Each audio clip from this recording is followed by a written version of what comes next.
At 4:47 in the morning on November 23rd, 1943, Private First Class Jack Van Doren crouched in a muddy foxhole on Bougainville Island, watching 9 Japanese scouts creep through the kunai grass 180 yards away. His Springfield M1903 lay beside him, useless. In his hands was something else entirely, a rifle the Army had explicitly banned 3 weeks earlier, a weapon his own captain had ordered destroyed. Within the next 48 hours, all 9 of those scouts would be dead, killed by a farm boy from Iowa who had spent his childhood shooting groundhogs with a contraption his grandfather called a hayrack special. The military establishment would call it unauthorized, the Japanese would call it unfair, Van Doren would call it the only way to stay alive. What you are about to hear is not a story about military genius or official Army doctrine. It is about a 22-year-old who had lost his father at 12, who had kept a failing Iowa farm running through the Depression, and who had learned to shoot because every bullet cost money his family did not have. It is about a crude wooden platform built with scrap lumber and aircraft parts in the middle of a war zone. A modification so simple that when Army engineers finally examined it, they could not believe it worked. But it did work. Conservative estimates credit this illegal rifle modification with saving approximately 200 American lives between November 1943 and the end of the war. It changed American sniper doctrine in the Pacific Theater. It forced the Japanese to completely revise their scout tactics. And it started because Jack Van Doren could not stomach watching one more friend die to an enemy they could not see. The story of how an illegal rifle modification changed warfare does not begin with glory. It begins with dirt, with groundhogs eating Iowa soybeans, with a grandfather who had homesteaded land in 1891 and built things the way farmers do with whatever worked. It begins with necessity, with loss, with a boy who became the man of the house before he learned to shave. But before we get to the jungle, before we get to the Japanese scouts and the modification that would save hundreds of lives, you need to understand where Jack Van Doren learned to shoot. Because that farm, that struggling, groundhog-infested, 240-acre piece of dirt outside Sioux City, that is where the story really starts. If you have served in the military, or if you remember what it was like when ordinary Americans had to become soldiers overnight, leave a comment below. Share your story with us. Because what happened to Jack Van Doren could have happened to any farm boy who knew how to fix things and could not afford to waste bullets. Now let us go back. Back to Iowa, 1933. Jack Van Doren grew up outside Sioux City, Iowa, where his family worked 240 acres of corn and soybeans that barely turned a profit even in good years. The farm had been homesteaded by his grandfather, a Dutchman named Cornelius, who had claimed the land in 1891 and built everything on it with his own hands. Cornelius Van Doren did not trust banks. Did not trust government, trusted dirt, sweat, and things he could fix himself. That philosophy would skip a generation and land square on his grandson's shoulders sooner than anyone expected. Jack's father died when Jack was 12 years old. Heart attack in the North Field, found face down in the furrows by Jack's older brother, who had run back to the house screaming for their mother. After that, keeping the farm running fell to Jack, his mother, and 2 younger sisters who could not tell a carburetor from a crankshaft. His older brother enlisted in the Civilian Conservation Corps 6 months later and never came back to farming. The responsibility landed on Jack. 12 years old, 8th grade education, the man of the house. The farm had a groundhog problem. Not the kind of problem city folks think about. Not cute animals standing on their hind legs in the garden. This was serious. This was destruction. Groundhogs, woodchucks, some people called them. They were not just eating the crops. They were engineering the collapse of the entire operation. Their burrow systems undermined irrigation ditches. Horses and cattle broke legs stepping in their holes. Tractors lost wheels, and they ate. God, did they eat. In a year when corn prices were so low that you could not pay for the seed you had planted, losing even 5% of your crop to groundhogs meant the difference between making the bank payment and losing everything. Jack's grandfather had devised his own solution decades earlier.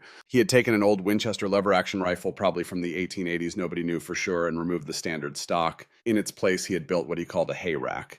A crude wooden platform that extended forward from the trigger assembly. The idea was simple. You would rest the rifle across a hay bale or fence post, belly down in the dirt, using the extended platform for stability. The platform distributed the weight, eliminated wobble, turned an OK rifle into a precision instrument at distances that would surprise you. Ungainly, ugly, effective. By age 14, Jack could hit groundhogs at 220 yards using his grandfather's hayrack rig. By 16, he was taking down coyotes at 300. He was not a natural athlete, was not quick with his fists, was not popular at school. He barely attended after his father died, working the farm instead. But he could shoot. That was his one skill, developed through necessity. Refined through thousands of rounds fired across Iowa farmland where ammunition was expensive and every shot had to count. You could not afford to miss. Each 30 caliber round cost money the family needed for flour for seed for the bank, so Jack learned patience, learned to control his breathing, learned to feel the wind on his face, and calculate its effect on the bullet's path. Most importantly, he learned to make his own solutions when the standard equipment did not work. That last lesson, that willingness to modify,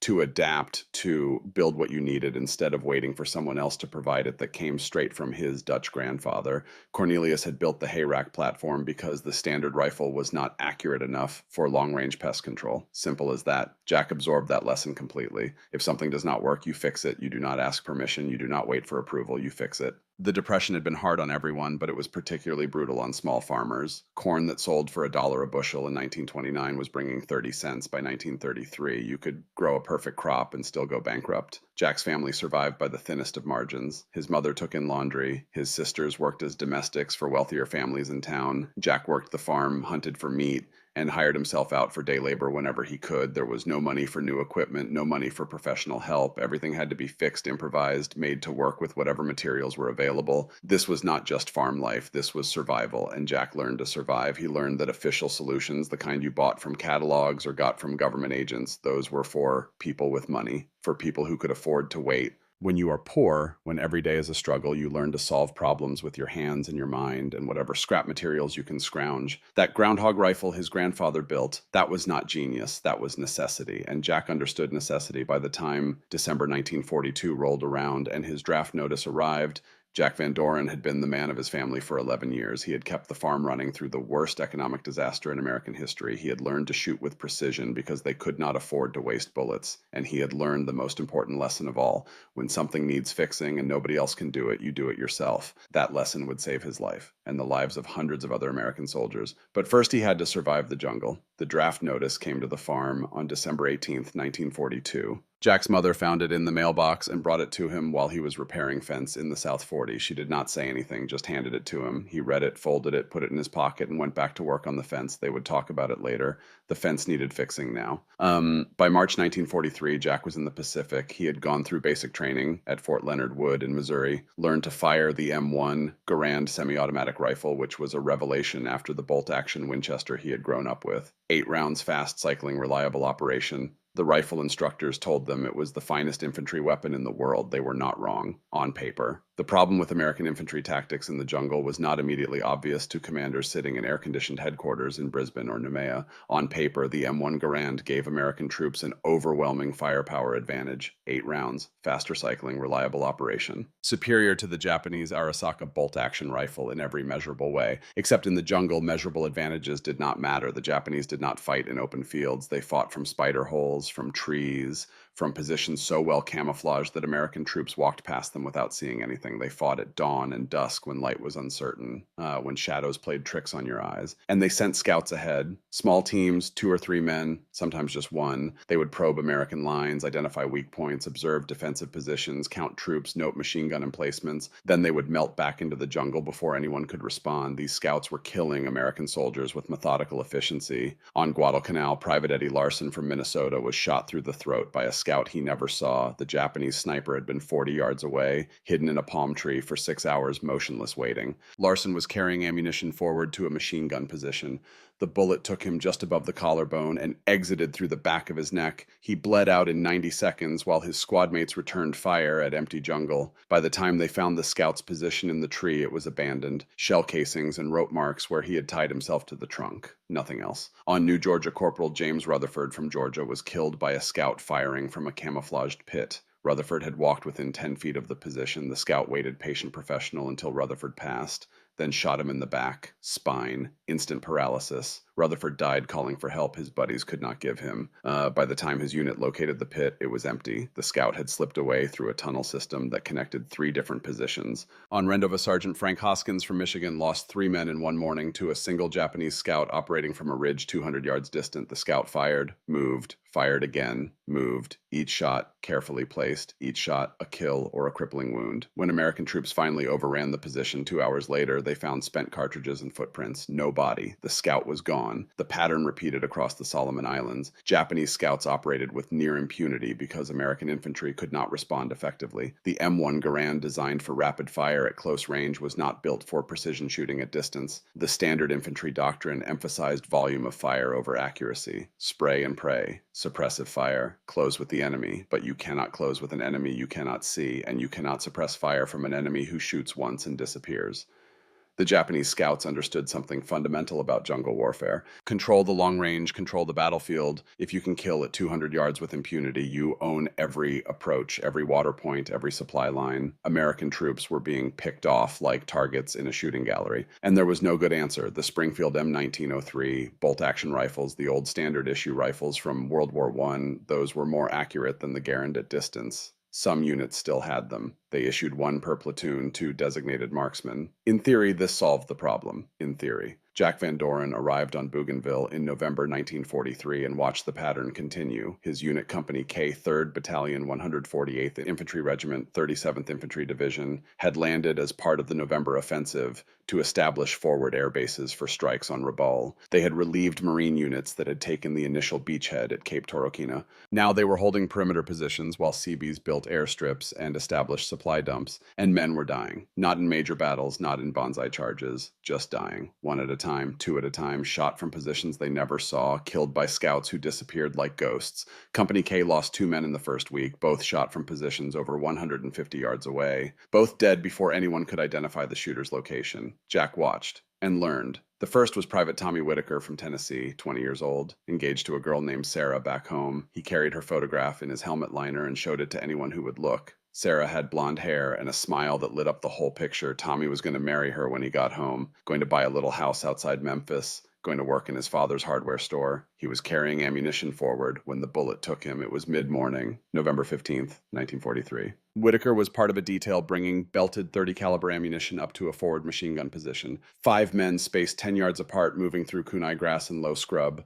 The bullet came from nowhere. One moment Whitaker was walking, the next he was on the ground, chest blown open. He died asking for his mother, not Sarah, not his father, his mother, the way so many young men do when the end comes sudden and terrible. His buddies hit the dirt, scanned the tree line, saw nothing. The other 4 men crawled to Whitaker, but he was already gone, 20 years old. Dead in the dirt on an island he had never heard of before the war. They never found the scout, never even got a direction for where the shot came from. The sound echoed in the hills, meaningless. The second was Corporal Vincent Calabrese from New York, 32 years old, former longshoreman who had worked the Brooklyn docks before the war. Big guy, strong as an ox, could carry 2 ammunition crates that most men struggled with one. He had a wife and a little girl back home. Carried their photo too. His wife holding their daughter, both of them smiling at the camera. Calabrese was shaving when the bullet hit him. November 19th, early morning. He was standing outside his foxhole with a mirror propped against a tree, working a safety razor across his jaw. Standard morning routine, you shaved when you could because the stubble in the jungle heat was miserable. The bullet took him straight through the left temple and out the right. Instant death. He never knew what hit him. The razor was still in his hand when they found him. Again, no sign of the shooter. Estimated range somewhere between 150 and 200 yards, could have been firing from any of a dozen positions in the tree line. Jack Van Doren knew both men. Not well. He had only been with the unit just over a week, but well enough. Whitaker had loaned him a poncho during a rainstorm the second night on Bougainville. Jack's shelter half had torn and rain was pouring into his foxhole. Whitaker saw him struggling and walked over with a spare poncho. Here, he had said, "I got 2. Just like that. Easy kindness between soldiers. Calabrese had shown Jack how to dig a proper drainage ditch around his foxhole.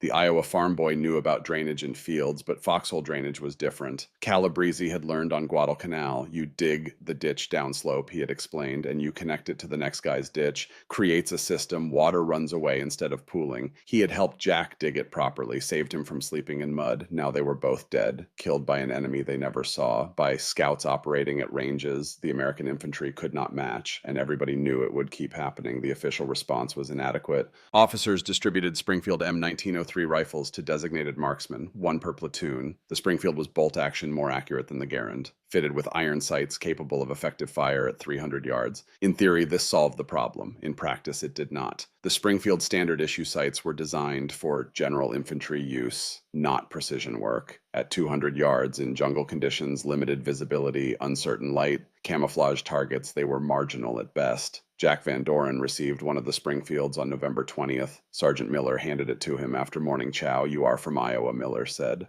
"Farm boy. Probably know how to shoot. You are our designated marksman now." Jack took the rifle, checked the action, sighted down the barrel, felt the weight and balance, and immediately recognized its limitations. The sight picture was too coarse. At 200 yards, the front sight blade covered too much of the target. You were aiming at a general area, not a specific point. The stock design promoted instability. Standing or kneeling positions introduced too much wobble. Every heartbeat, every breath translated into movement at the muzzle. He tried prone shooting, the most stable position, but jungle terrain made that difficult. Mud, roots, uneven ground, vegetation blocking your view. There was rarely a clean firing position. Even when he found one, the standard Springfield configuration did not provide enough stability for the kind of precision shooting the situation demanded. Men kept dying. On November 18th, Private Leo Fisher from Wisconsin was killed by a scout firing from a tree line 175 yards distant. Fisher had been eating breakfast, sitting on the edge of his foxhole with a mess kit of powdered eggs and bacon. The bullet entered below his left ear and exited through his right eye. He was dead before his mess kit hit the ground.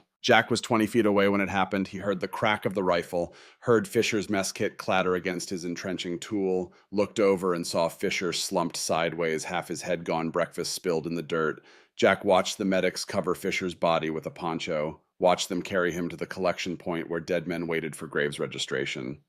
Watched Fisher's personal effects, wallet letters, photographs get placed in a small canvas bag. That night, alone in his foxhole, Jack Van Doren thought about his grandfather's hayrack rifle. The modification was not complicated. Van Doren had watched his grandfather build 3 different versions over the years, each one slightly improved from the last. The principle was simple. Extend the forward support structure to create a stable firing platform that could rest on any available surface: log, rock, sandbag, whatever was available. The challenge was doing it with materials available in a combat zone, but Jack Van Doren had been solving problems with scrap materials his entire life. The Depression does not teach you to wait for perfect solutions. It teaches you to work with what you have. He started with scrap lumber from an ammunition crate, rough pine, splintery, but workable. He needed a piece approximately 18 inches long, 4 inches wide. He found a suitable plank in the supply dump after evening chow on November 19th, the same day Calabrese had been killed. Nobody questioned why he wanted it. Plenty of soldiers scrounged wood for various purposes, reinforcing foxholes, building seats, constructing makeshift tables.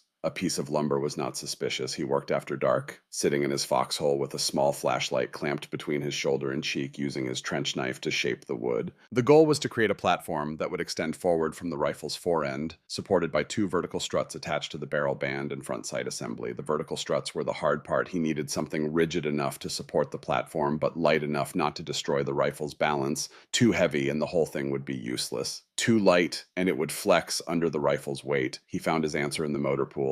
2 sections of aluminum tubing from a damaged aircraft part, each about 6 inches long, 3/4 of an inch in diameter, probably from a hydraulic line or fuel system. He liberated them around 11 p.m., walking casually past the motor sergeant, who was too busy inventorying truck parts to notice one more soldier wandering through. The smell of the jungle at night was thick: rotting vegetation, standing water, the faint petroleum odor from fuel dumps. Mosquitoes whined around his head in swarms. His hands were already covered in small cuts from the rough wood. He worked by feel as much as sight. The flashlight provided just enough illumination to see what he was doing, but not enough to draw attention. In a combat zone, light discipline was not optional. Attaching the struts required drilling. He did not have a drill, so he used a heated nail instead, warming it over a small can of sterno cooking fuel, then pushing it through the wood to create mounting holes. The process was slow, tedious. The nail had to be hot enough to burn through the dense pine, but not so hot it destroyed the surrounding wood. It took 40 minutes and left his hands blackened with soot and blistered from repeatedly gripping the hot nail with pliers. But it worked. At 1:15 in the morning on November 20th, he had the basic structure complete. A wooden platform extending 18 inches forward from the Springfield's fore-end, supported by 2 aluminum struts attached to the barrel band with wire scavenged from communication cable. It looked ridiculous, ungainly, like something a farmer would build in a barn with leftover parts, which essentially it was. But when he rested it across a sandbag and looked through the sights, the stability was remarkable. The crosshairs barely moved. The wobble that plagued standing and kneeling shots, the wobble that made precision shooting impossible, simply disappeared. He tested it the next morning during a quiet period, 3 rounds at a tree stump 225 yards distant, same range he had shot groundhogs at back in Iowa. The first shot hit low and right. He adjusted. The second shot hit center mass. The third shot hit 2 inches from the second. All 3 shots clustered within a 6-inch circle. With standard configuration, he would have been lucky to hit the stump at all. The modification worked. It was also completely illegal. Army regulations explicitly prohibited modification of issued weapons. The official manual, technical manual 9-1005-213-10, if you want to get specific, stated clearly, rifles will be maintained in standard configuration without alteration of barrel stock or sighting mechanisms. Van Doren's hayrack platform violated that regulation comprehensively. If discovered during inspection, it would mean court-martial, destruction of government property, possibly dishonorable discharge. He did not care.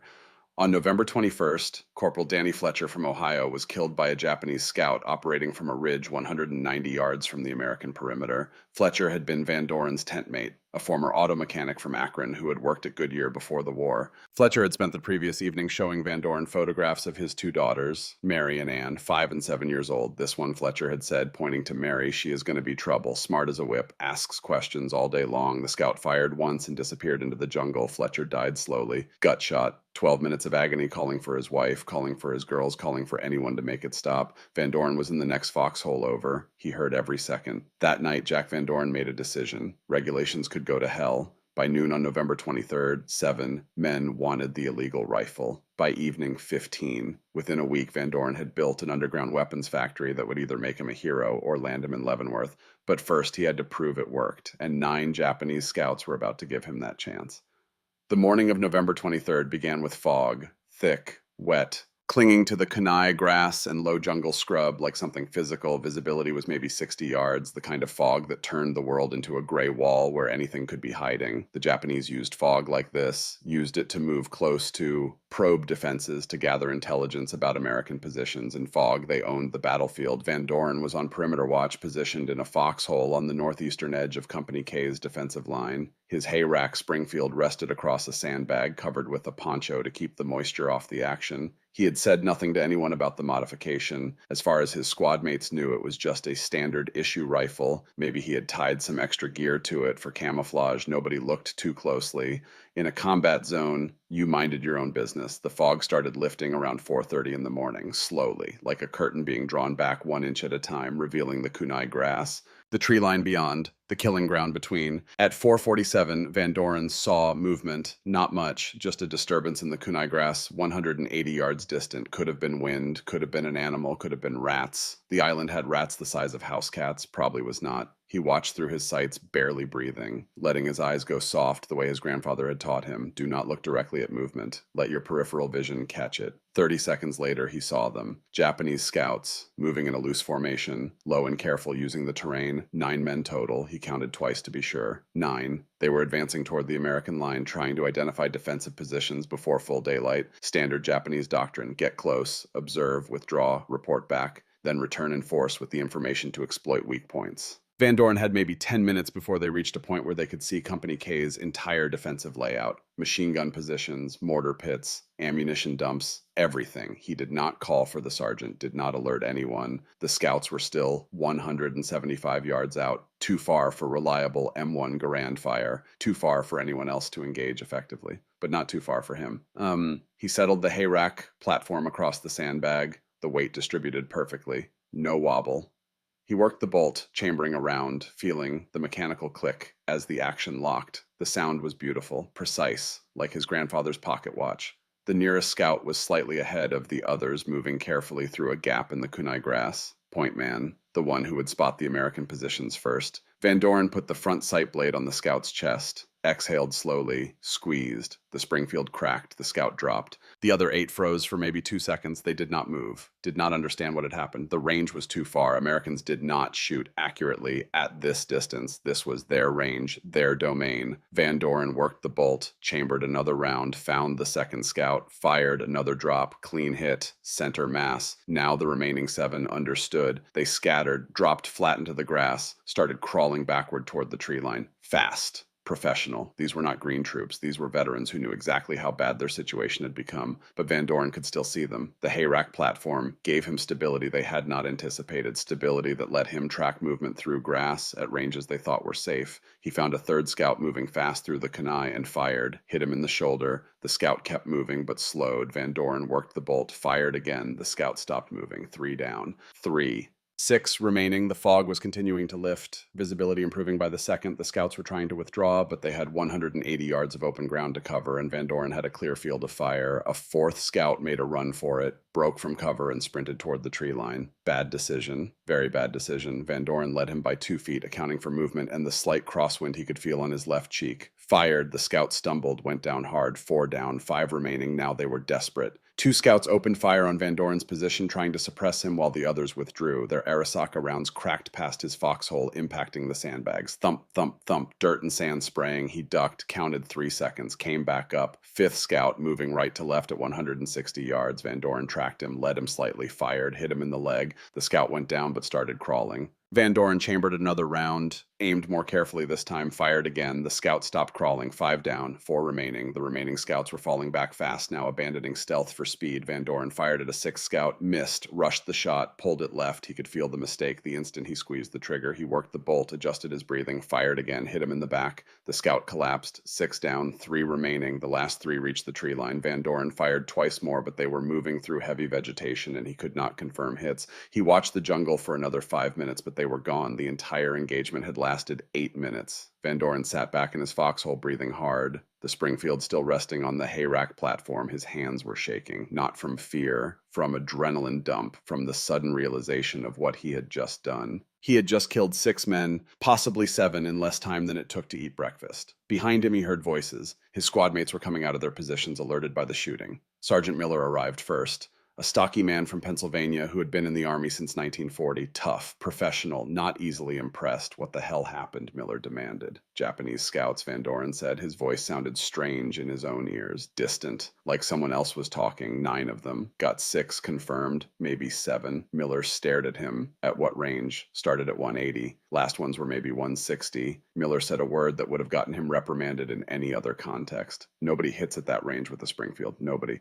Van Doren said nothing, just pointed at the kunai grass where bodies were visible in the improving light. Miller looked, counted. His expression changed. Jesus Christ, he said quietly. By 6:30 in the morning, word had spread through Company K. The farm boy from Iowa had dropped 6, possibly 7 Japanese scouts in 8 minutes at ranges nobody thought possible with standard infantry weapons. Men came to look at Van Doren's foxhole, at the bodies in the grass, at the rifle. That is when they noticed the hayrack platform. Corporal Bill Henderson from Kansas was the first to ask about it. Henderson was the company scrounger, the guy who could acquire anything for the right trade: cigarettes, liquor, extra rations. If you needed something, Henderson could find it. What the hell is that? Henderson said, pointing at the wooden platform extending from the Springfield's fore end. Van Doren explained, simply, without embellishment. It was a stability platform. His grandfather had used something similar for groundhogs. It eliminated wobble, made long-range shooting possible. Henderson stared at it. That is not standard issue. No, Van Doren agreed. It is not. Regulations say you cannot modify weapons. I know. Henderson looked at the bodies in the grass,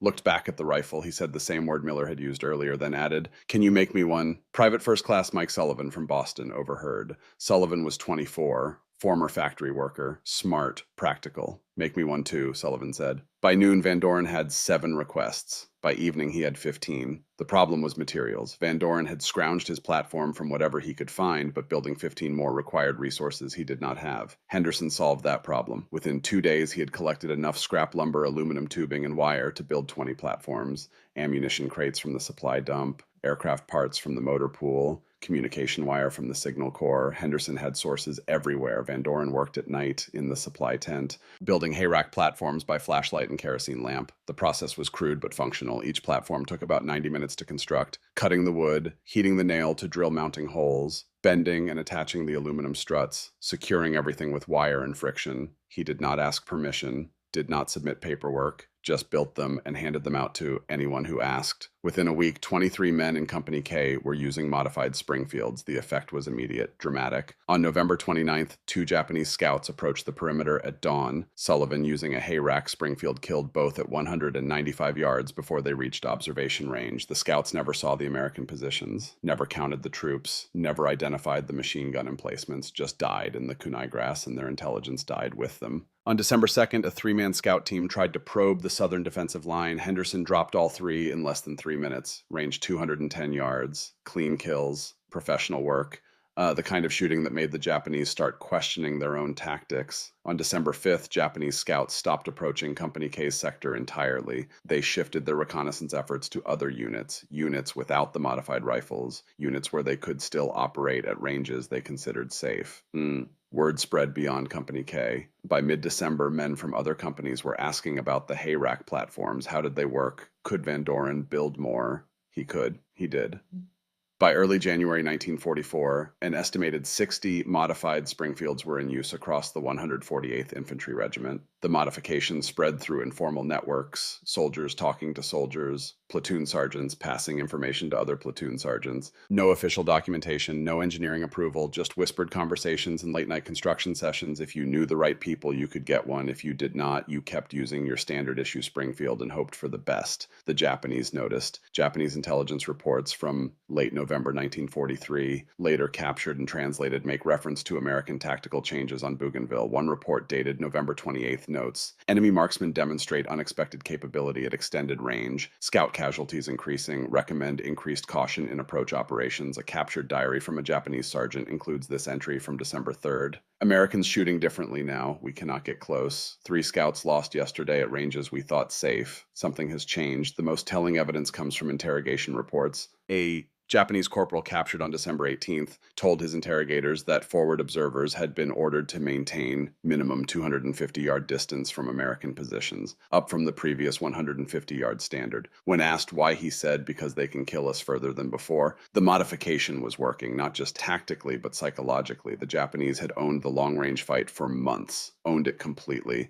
Their scouts had operated with impunity, gathering intelligence, picking off American soldiers, disappearing into the jungle like ghosts. Now they did not own it anymore. Now there were farm boys from Iowa with illegal rifles who could reach out and touch you at 200 yards, could drop you in the kunai grass before you ever saw their positions, could turn your safe range into a killing zone. The balance had shifted. But success brought scrutiny. On December 21st, 1943, Captain Robert Thornton conducted a surprise inspection of Company K's weapons. Thornton was a West Point graduate, 28 years old, class of 1938. He believed in discipline, believed in regulations, believed that military effectiveness began with equipment conformity and ended with absolute adherence to the manual. He was also trying to prove himself. Young officer, 1st Combat Command, determined to run his company by the book because the book was all he knew. His father had been a colonel, his grandfather a general. The Thornton family served with distinction, and Robert was terrified of being the first to fail that legacy. He found 23 modified Springfields in the first hour. Thornton stood in the company area holding one of the hayrack rifles, staring at it like it was something alien, something that did not belong in his army. What Thornton said slowly is this Sergeant Miller attempted to explain. The modification improved accuracy. It was saving lives. Scout casualties had dropped dramatically since implementation. The men were safer, more effective. Thornton cut him off. This is unauthorized modification of government property, direct violation of Army regulations. He turned to Miller. Who is responsible? Miller hesitated. The company area had gone silent. Men standing at their positions, watching, waiting. I do not know, Sir Miller said finally. The men just started showing up with them. Thornton did not believe him. His jaw tightened. Somebody built these. I want a name. Nobody spoke. The silence stretched. 5 seconds, 10, 15. Thornton's face reddened. Fine. All modified weapons will be confiscated immediately. Destroyed. Anyone found with a modified rifle after 1,800 hours today will face court-martial. He meant it. By evening, 23 hayrack platforms had been removed from Springfields and burned in a fire pit behind the supply tent. Van Doren watched them go into the flames, wood and aluminum melting into ash, curling, blackening, disappearing. He felt something cold settle in his chest, something hard, something that would not bend. 2 days later, on December 23rd, Private First Class George Martinez from Texas was killed. Martinez was 22 years old, son of migrant farm workers who had saved every penny to buy a small piece of land outside San Antonio. George had been the first in his family to finish high school. had worked construction to help his parents make payments on their land, wrote them every week telling them how proud he was that they owned something nobody could take away. He was shot from 185 yards while he was filling canteens at the water point. The bullet took him through the chest. He died before the medics arrived. Martinez had been using a hay rack rifle. Thornton's order had taken it away. Without the modification, Martinez could not return effective fire at the range the scout was operating from, could not defend himself, could not even identify the shooter's position before the bullet found him. He just died, 22 years old, killed by a problem that had been solved and then unsolved by regulation. Van Doren built another platform that night, did not hide it, did not pretend it was authorized. He simply constructed it, attached it to his Springfield, and went back on perimeter watch. 3 other soldiers did the same. Sergeant Miller found out the next morning. He pulled Van Doren aside, away from the other men, kept his voice low. Captain finds out you are done. Court-martial. Dishonorable discharge. Probably Leavenworth. I know, Van Doren said. Then why? Because it works. Because Martinez is dead and he would not be if he still had his platform. Because more men are going to die if we follow regulations. Miller looked at him for a long moment. The kind of look that weighs everything. Duty, regulations, dead men who did not have to die. Finally, Miller said, keep it hidden during inspections. I will do what I can. The underground reconstruction continued. Men built new platforms secretly, kept them concealed during official inspections, used them only during actual operations when Japanese scouts were actually trying to kill them. By mid-January 1944, approximately 40 modified rifles were back in use across the regiment. Captain Thornton never found out, or if he did, he chose not to act. But someone higher up the chain noticed. Statistics told the story Thornton could not see. In early November 1943, before the hayrack modification appeared, Company K suffered an average of 4.2 casualties per week from Japanese scout activity. That figure included killed and wounded, men hit by long-range fire they could not effectively return. In late November, after widespread adoption of the modification, casualties dropped to 1.8 per week. In December, despite Thornton's confiscation order and subsequent underground reconstruction, casualties remained at 2.1 per week. Across the entire 148th Infantry Regiment, the pattern was similar. Before the modification, 17.6 weekly casualties from scout activity. After 6.3 weekly casualties, 64% reduction. Conservative estimates based on casualty rates and the duration of the Bougainville campaign credit the hayrack modification with preventing approximately 130 casualties between November 1943 and March 1944. Roughly 40 of those would have been fatal, and as the modification spread across other units in the Pacific Theater through the end of the war, that number would eventually reach 200 lives saved. 40 men who went home instead of going into the ground in those first months, eventually 200 total. Someone at division headquarters noticed the statistical anomaly. On February 8, 1944, a team of 3 officers arrived at Company K's position to investigate. They were not there to punish anyone. They were there to understand why one regiment's scout-related casualties were dramatically lower than everyone else's. And that is when everything changed. Statistics do not lie. Company K's casualties had dropped 64% overnight. Someone at division headquarters wanted to know why one regiment's men were coming home alive while others were not. And when Major Wilson arrived with his investigation team, he said 5 words that changed everything. Captain Thornton is an idiot. The investigation team arrived on a gray morning. 3 officers, a major, a captain, and a first lieutenant. They came in a jeep, splashing through mud puddles, carrying clipboards and notebooks, not looking for trouble, looking for answers. The major's name was Andrew Wilson, 42 years old, career officer. He had enlisted in 1923, worked his way up through the ranks, received a battlefield commission in North Africa. He knew what combat looked like, knew what worked and what did not. He also knew what loss looked like. His younger brother had been killed at Guadalcanal, machine gunner.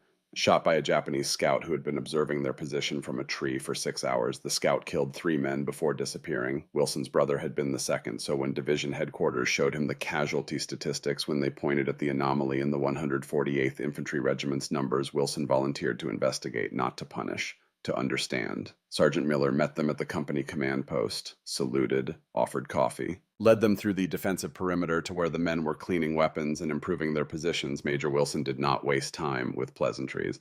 Your casualty rate from scout activity, he said. It dropped significantly in November. We want to know why. Miller nodded. He had been expecting this conversation for weeks, surprised it had taken this long. The men made some modifications, sir, to their rifles, improved accuracy at extended range. Wilson's eyebrows went up slightly. Modifications? Yes, sir. What kind of modifications? Miller walked to the nearest foxhole, asked the soldier there, a kid from Michigan named Patterson, if he could borrow his rifle. Patterson handed it over without question. Miller brought the modified Springfield back to Wilson, held it out. This kind, sir. Wilson took the rifle, examined it, turned it over in his hands, studied the wooden platform extending from the fore end, the aluminum struts, the wire attachments. His expression was unreadable. "This is not standard issue," he said finally. "No, sir, it is not. Who designed it?" Miller pointed across the company area to where Van Doren was sitting on an empty ammunition crate working on someone else's platform with a pocket knife.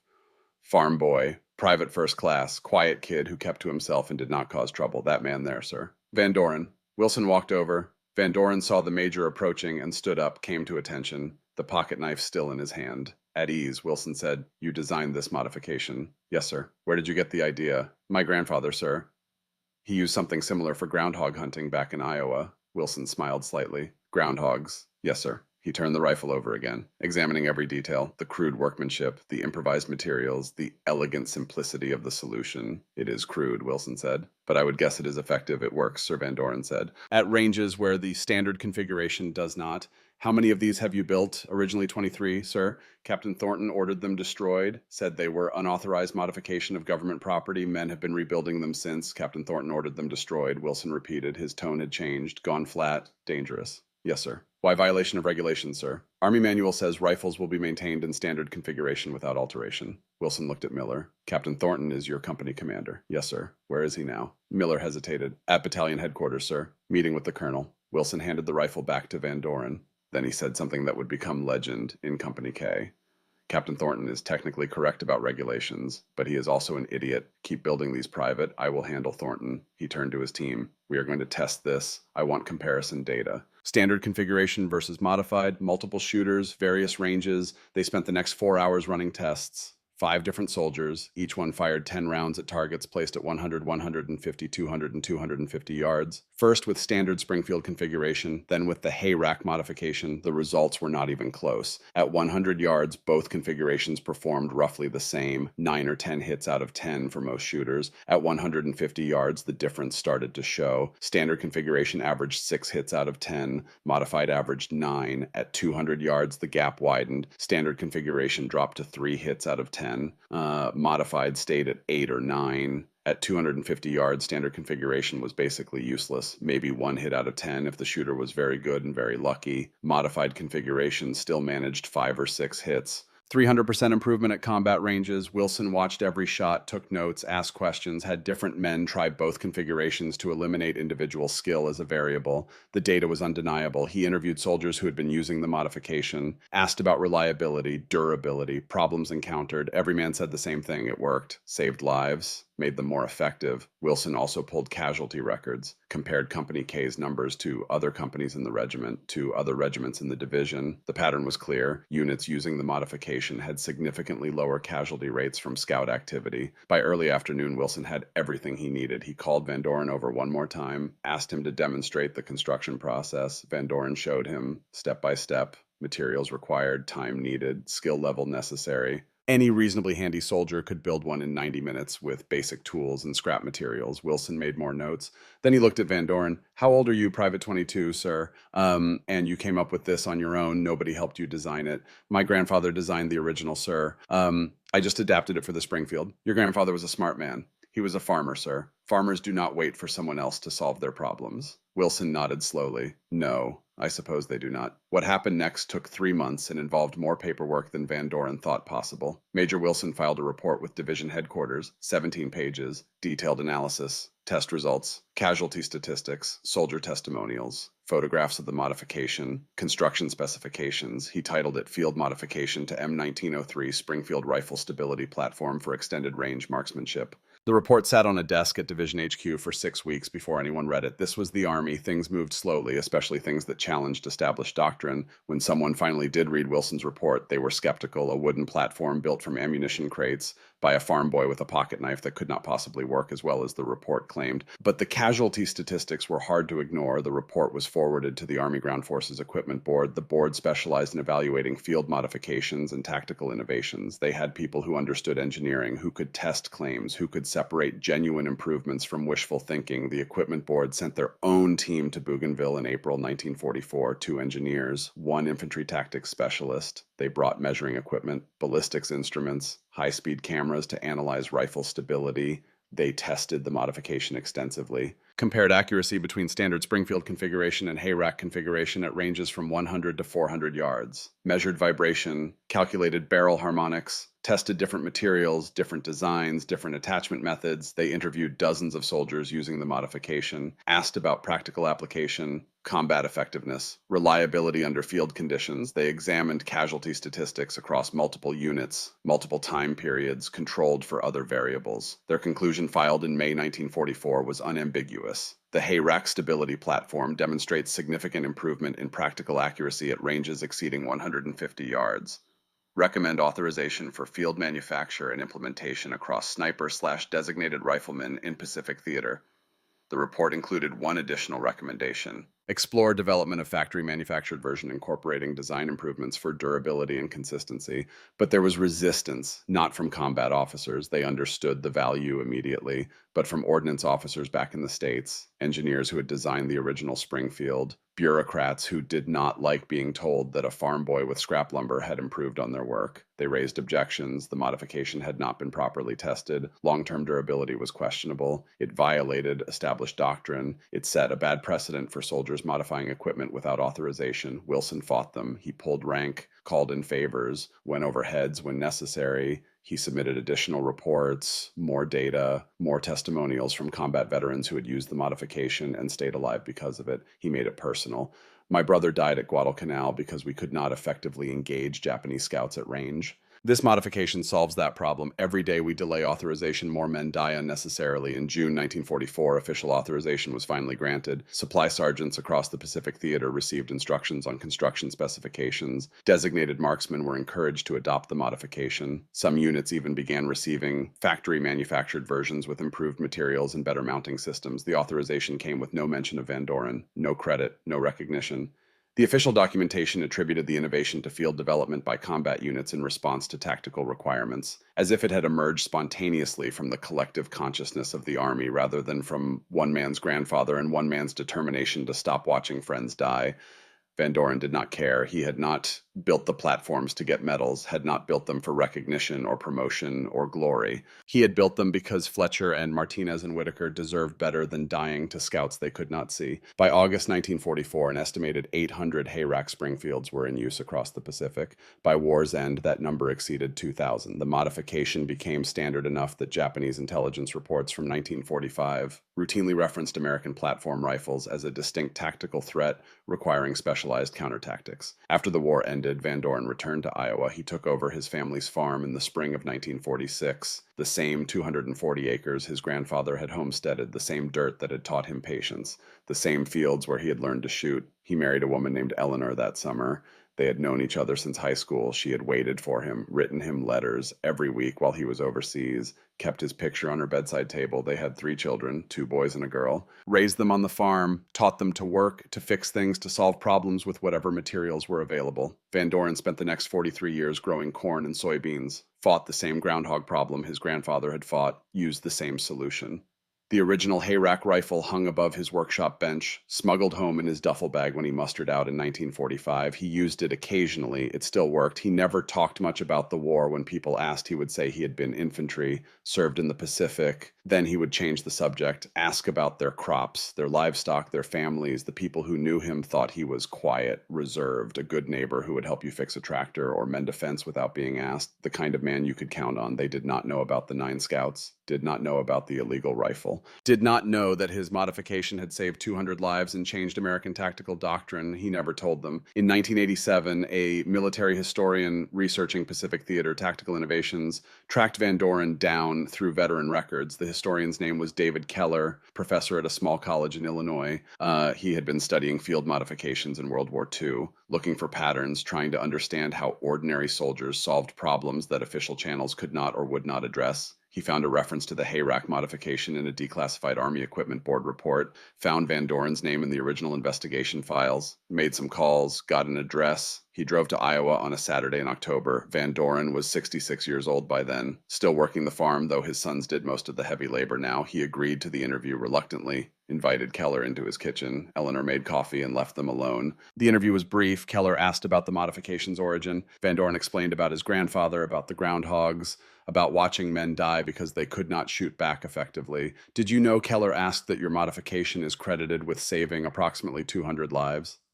Van Doren shook his head. I just built what made sense. You were never officially recognized for it. Did not need to be. Does not that bother you? Van Doren considered the question, looked out the window at his fields, at the barn his grandfather had built, at the land that had taught him everything he knew. No, he said finally. I did not do it for recognition. I did it because Fletcher and Martinez and Whitaker deserved better than dying to scouts they could not see. The historian's research eventually became a chapter in a book about field innovations in World War II. The book mentioned Van Doren by name, credited him with developing the HAYRAC platform, estimated its life-saving impact based on casualty statistics and adoption rates. Van Doren never read it. Eleanor bought a copy, put it on the shelf in the living room next to the family Bible and the photo albums.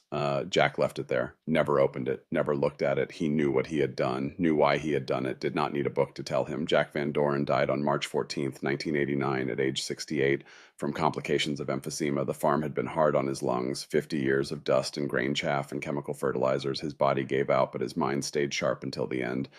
His obituary in the Sioux City Journal mentioned that he had served in the Army during World War II, that he had farmed for 43 years, that he was survived by his wife, 3 children, and 7 grandchildren. It made no mention of the HAYRAC rifle, made no mention of Japanese scouts or casualty statistics or tactical innovations, made no mention that a farm boy with scrap lumber had solved a problem West Point could not figure out. His grandson inherited the original HAYRAC Springfield. It hangs in a gun safe in Des Moines today, a crude wooden platform attached to a 1943 Springfield M1903, built by a farm boy who solved problems the way farmers do, with whatever materials were available, with zero concern for official approval. The broader lesson here is not about rifles or modifications or even tactical innovation. It is about initiative. War does not wait for authorization, does not wait for engineering studies or committee approvals or official doctrine revisions. Men die while paperwork circulates. The HAYRAC platform worked because someone recognized a problem, had the skill to solve it, and had the courage to act despite institutional resistance. Not through generals, not through colonels, not through West Point graduates with engineering degrees.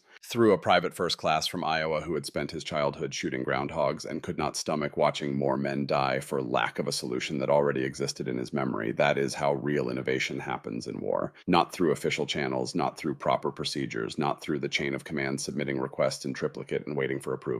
Through soldiers who see what needs fixing and fix it, through sergeants who look the other way when regulations conflict with survival, through majors who recognize effectiveness when they see it and are willing to fight their own bureaucracy to implement it. The HAYRAC platform eventually became official doctrine, got integrated into sniper training programs, influenced post-war rifle design, saved hundreds of lives, but it started as an illegal modification, built at night by a farm boy with a trench knife and scrap lumber, who decided that regulations mattered less than keeping his friends alive. Sometimes that is all it takes. One person, one idea, one decision to act. The rest is just paperwork. If you found this story compelling, if it reminded you of someone you knew who served, if it made you think about the ordinary Americans who did extraordinary things when it mattered most, leave a comment below. Tell us where you are watching from. Share your own stories of veterans you knew who never talked about what they did, but whose actions mattered more than they ever admitted. These stories matter. These men matter, not because they wanted recognition, but because they showed us what Americans do when the chips are down and nobody is watching, and the only thing that matters is doing what is right. Jack Van Doren never wanted his name in a book, never wanted credit, never wanted anything except to keep his friends alive and go home to his farm. He got what he wanted. And 200 other men got to go home too. That is the only recognition that ever mattered.